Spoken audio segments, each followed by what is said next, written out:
రాష్ట్రంలో విచ్చలవిడిగా మద్యం దుకాణాలు ఏర్పాటు చేసి ప్రజల్ని తాగి దొర్లండి అనే విధంగా ప్రభుత్వం చర్యలు ఉన్నాయని ఐద్వా జిల్లా అధ్యక్షురాలు సావిత్రి ఆగ్రహం వ్యక్తం చేశారు. అనంతపురం జిల్లా సిపిఎం కార్యాలయంలో ఐద్వా ఆంధ్రప్రదేశ్ మహిళా సమాఖ్య ప్రగతిశీల సంఘం మహిళలు ప్రత్యేకంగా సమావేశమయ్యారు. ఈ సందర్భంగా వారు మీడియాతో మాట్లాడుతూ ఎక్కడైనా ఏ ప్రభుత్వమైనా నాణ్యమైన విద్య, వైద్యం, ఎరువులు, విత్తనం అందిస్తామని చెబుతాయి కానీ కూటమి ప్రభుత్వం మాత్రం నాణ్యమైన మద్యం అందిస్తామని చెప్పడం సిగ్గుచేటన్నారు. గతంలో 2000 షాపులు రాష్ట్రంలో ఉంటే ఇప్పుడు 4000 షాపులకు పెంచారని, దీనిని బట్టి ఈ ప్రభుత్వం మద్యం విషయంలో ఎలా ఆలోచిస్తుందో అర్థమవుతుందన్నారు. రాష్ట్ర ప్రజలను మద్యానికి మరింత బానిసలను చేస్తూ పేద ప్రజలను నాశనం చేస్తుందని ఆగ్రహం వ్యక్తం చేశారు. దీని వలన రాష్ట్రంలో మహిళలపై జరుగుతున్న నేరాలు మరింత తీవ్రమవుతున్నాయన్నారు. చిన్న వయసులోనే యువకుల్ని మద్యానికి అలవాటు పడే అవకాశం ఉందన్నారు. వెంటనే ప్రభుత్వం మద్యం షాపులను తగ్గించడమే కాకుండా ప్రభుత్వమే మద్యం దుకాణాలను నిర్వహించాలని, అలాగే డీహైడ్రేషన్ సెంటర్లను ఏర్పాటు చేయాలని వారు డిమాండ్ చేశారు. లేని పక్షంలో దశల వారీగా ఉద్యమం తప్పదని హెచ్చరించారు.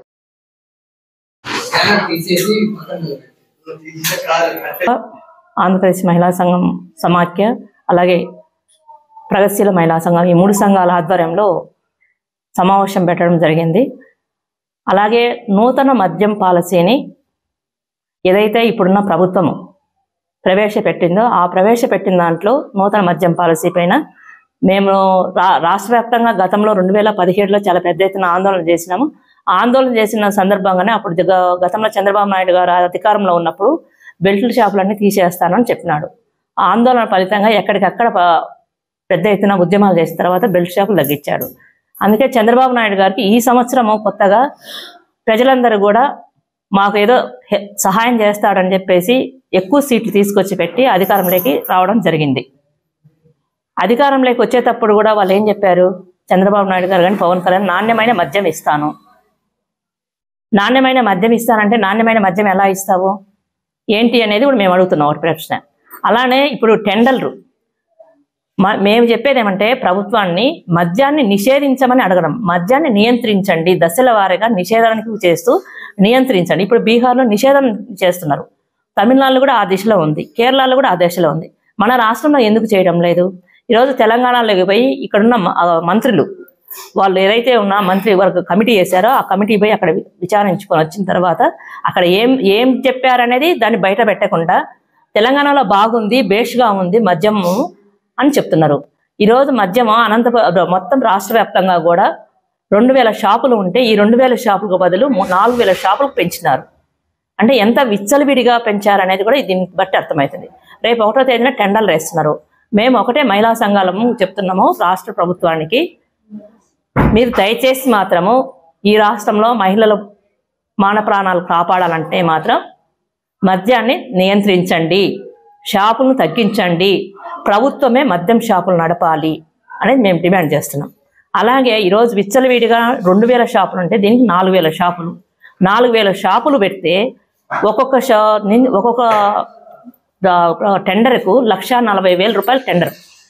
అంటే 4,000 మద్యం షాపులు ఉంటే ఎన్ని కోట్ల రూపాయలు వస్తుంది? అంటే దాదాపు 3,000 కోట్ల రూపాయలు కేవలము టెండర్ల ద్వారానే ప్రభుత్వానికి వస్తుంది ఈరోజు.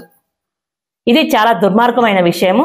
అందుకనే మేము రాష్ట్ర ప్రభుత్వానికి ఒకటే చెప్తున్నాం, చంద్రబాబు నాయుడు గారికి మద్యం నియంత్రించాలి, షాపులను తగ్గించాలి, ప్రభుత్వమే మద్యం షాపులు నడిపించాలి.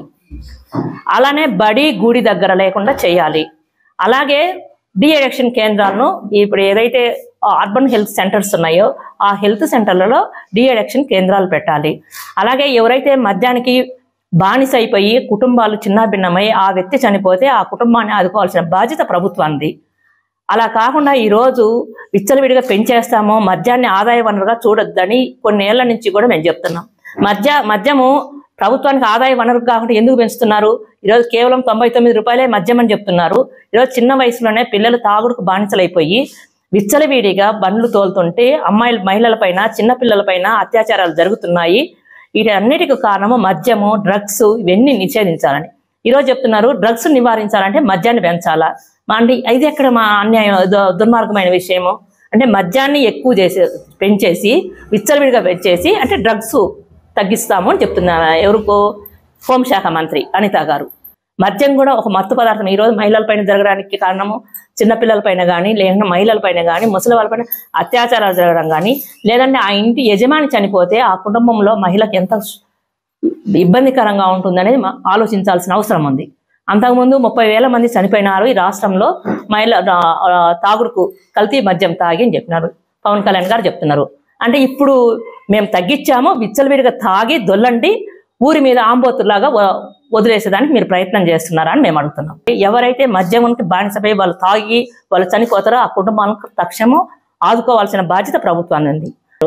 ఎవరైనా కానీ నాణ్యమైన మద్యం ఇస్తానని చెప్తారా? నాణ్యమైన విద్య, నాణ్యమైన వైద్యము, అలాగే నాణ్యమైన ఎరువులు, రైతులకు కల్తీ లేని ఎరువులు ఇస్తాము, కల్తీ లేని ఫుడ్ ఇస్తామని చెప్పకుండా నాణ్యమైన మద్యం ఇస్తామన్నది ఇదేం చాలా దుర్మార్గమైన విషయము.